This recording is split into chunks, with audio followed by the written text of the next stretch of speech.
Assalamualaikum warahmatullahi wabarakatuh. Perkenalkan, nama saya Rika Nurzana, NPM 1121133, kelas B Manajemen.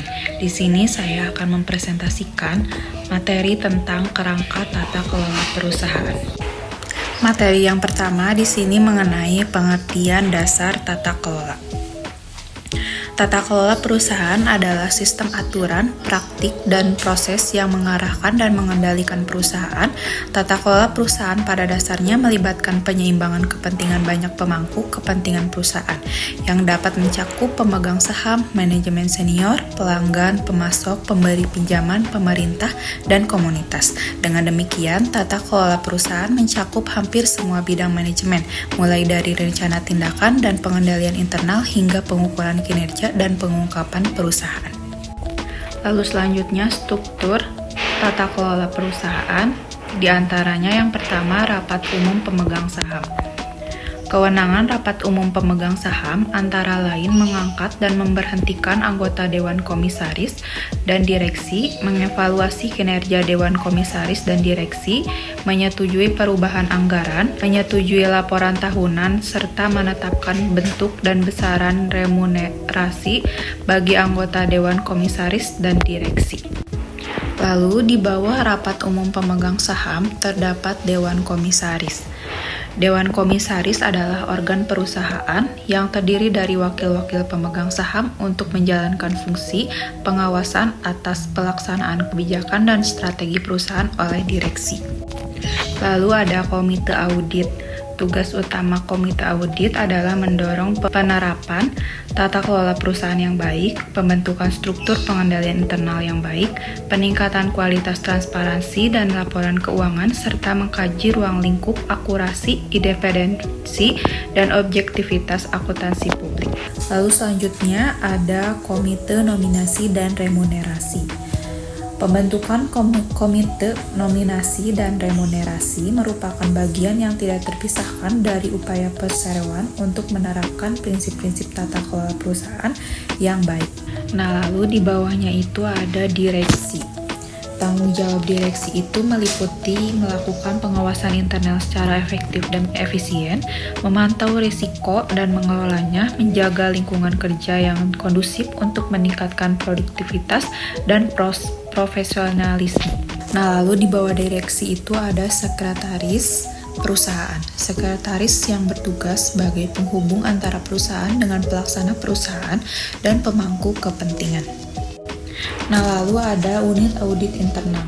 Unit audit internal mempunyai tugas antara lain menguji dan mengevaluasi pelaksanaan pengendalian internal dan sistem manajemen risiko sesuai dengan kebijakan perusahaan.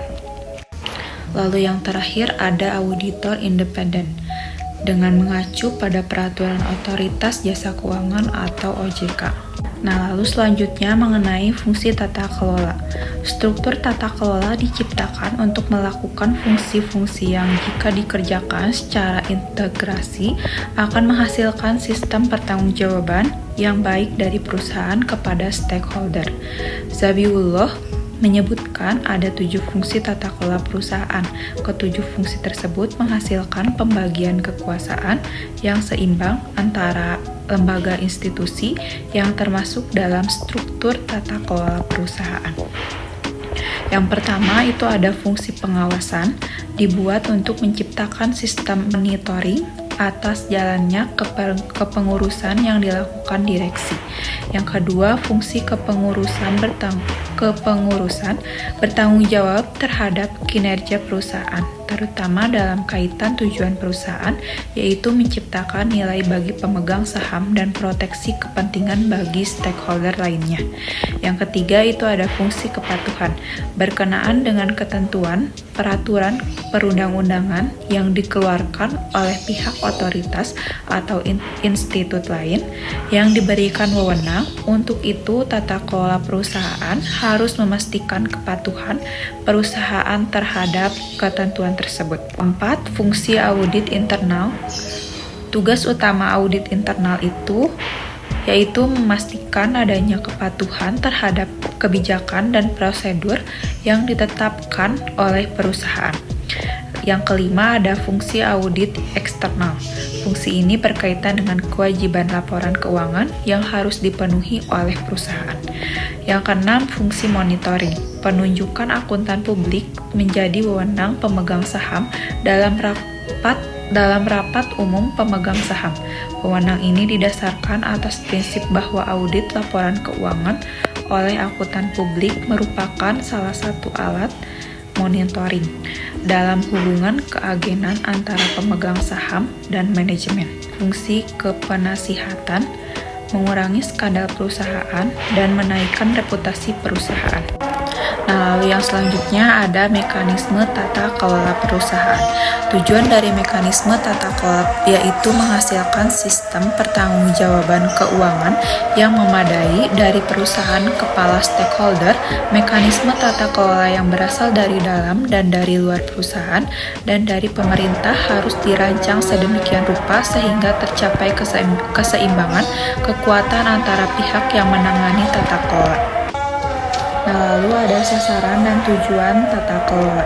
Peningkatan nilai tambah perusahaan dan pemegang saham atau tercermin dari imbal hasil investasi, hasil dividen, keuntungan modal, perlindungan terhadap kepentingan stakeholder lain, pemenuhan hak dan kepentingan secara adil dan profesional, penurunan biaya keagenan, keberlangsungan perusahaan jangka panjang, kegagalan bisnis secara masif yang dialami masyarakat atau konsumen akibat kelalaian, kecurangan, kegagalan bisnis.